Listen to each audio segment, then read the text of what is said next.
Good evening and welcome to another episode of Unscripted and Unchained RPG Review. I am DM Bloodworth, and as you can see by the graphics, today I'm going to be taking a look at a recent purchase, kind of a surprise purchase for me. Since I haven't been the greatest of fans of either 5th edition or Wizards of the Coast to begin with, but when I saw that the D&D Essentials Kit was for just $8, I decided, let me take a look at this, and I asked the question, will this product redeem 5e for me?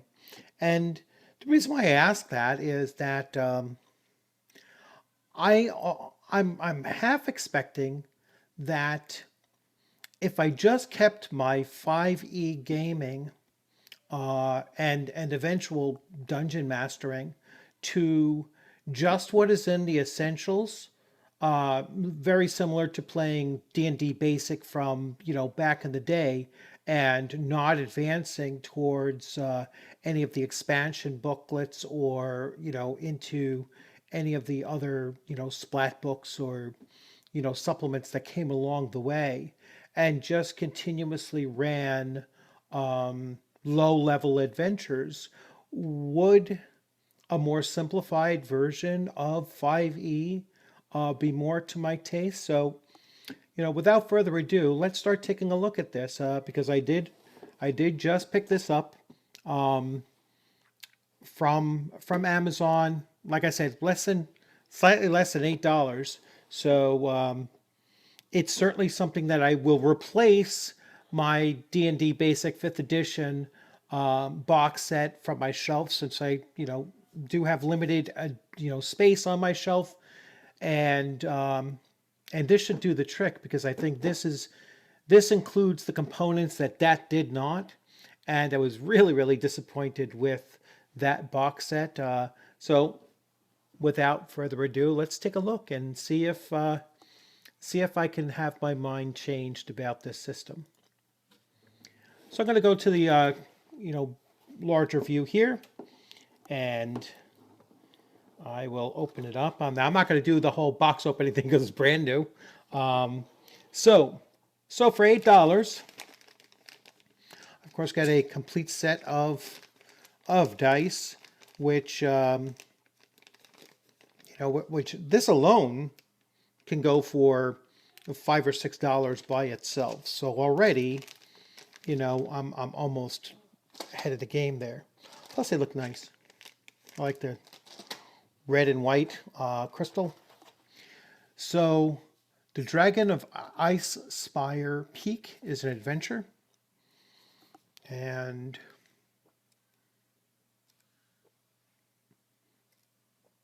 I mean, one thing is pretty clear, that the quality and the format and everything of their adventures is actually quite good. Fairly heavy duty. This is set in the Sword Coast. Some nice maps and such. So pretty cool. We'll certainly take a look at that there. The Essentials Kit. I'm guessing this is a little box that I have to construct and see.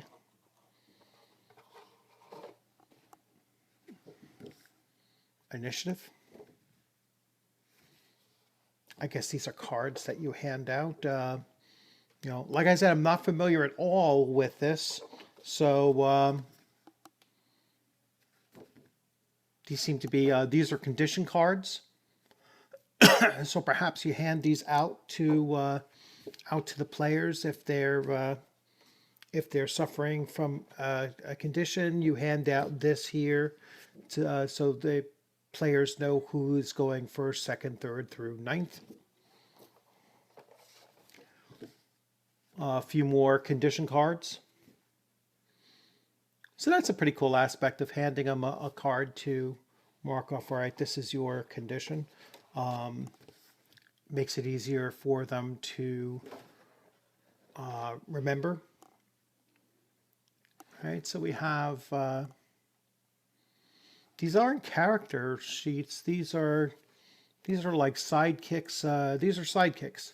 So that's pretty cool too, especially if you're playing with an individual player. So it's just a DM plus one. Sometimes adding henchmen or sidekicks or such is a useful tool for you to kind of fill in some of the gaps as the players are, trying to manage with just a single player with a single character, and still do some adventures that might require some assistance here or there. So here's some magic item cards. So for a lot of cards.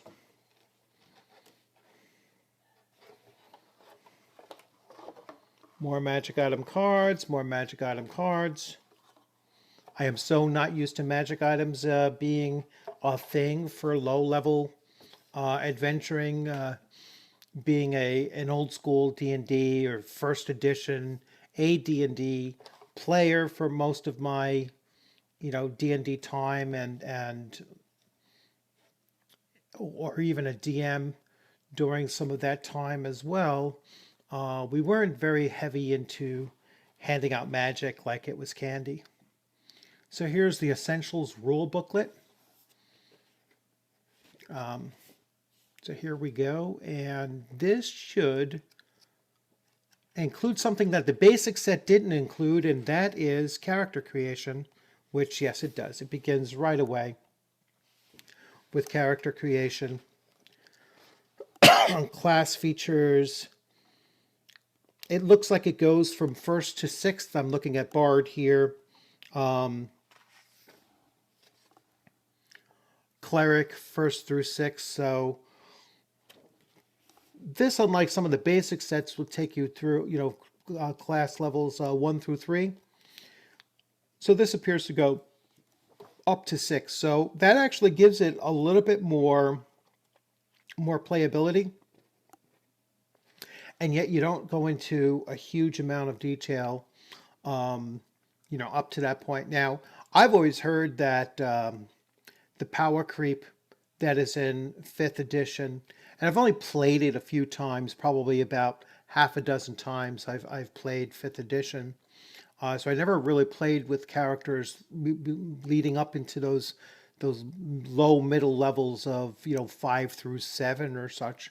But I hear that the power creep that really does hit in that kind of level band there between 5 and 7, and you really start to become very powerful.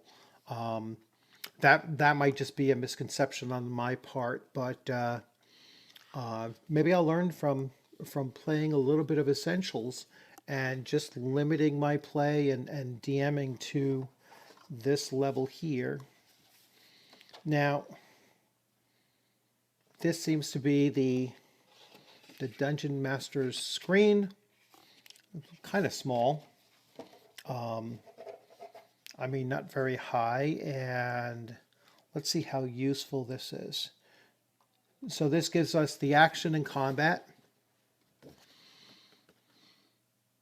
Action and combat, then an explanation of the conditions. Then setting a DC, so that's a difficulty level. Tracking DCs, damage and severity. So it looks like it has some pretty useful charts in front of you. Object hit points, a tiny bottle. Well, that's kind of unnecessary to be on a screen. Skills associated with abilities, acrobatics is dexterity, and so on. So that's kind of useful. Food, drink, and lodging. Why is that on a DM screen? That is something, and I had the same thing with when I bought the 5th edition Dungeon Master screen, and I opened that thing up, and it was just packed with useless information, and it seems that they're still doing that here. I don't need food and lodging pricing on a DM screen. I need combat charts, and I need potentially travel distances and weather types and that kind of thing.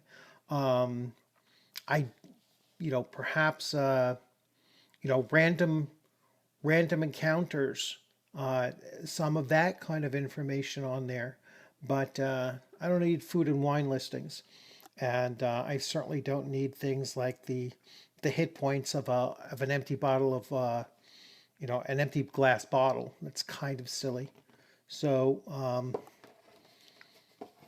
once again, kind of a waste of time with that. Again, in my opinion. Then we have some character sheets. Now, if you want to be like kind of old school and have the players actually do these, but there's D&D Online, where D&D Beyond or whatever they call it, where you can actually just type up your character sheet and then print it out. Much more useful than these. But if you want to go kind of a really old school feel, then writing them out is certainly something you can do. Here we have an advertisement sheet, unlike digital version of this. Oh, cool. All right, so I can redeem these, and let's see if it gives me the digital version. Okay. Sword Coast map. Let's see.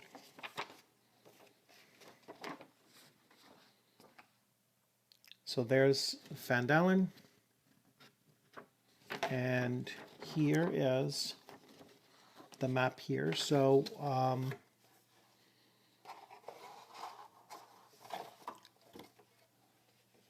pretty interesting. This here is the only disappointment that I have with it so far.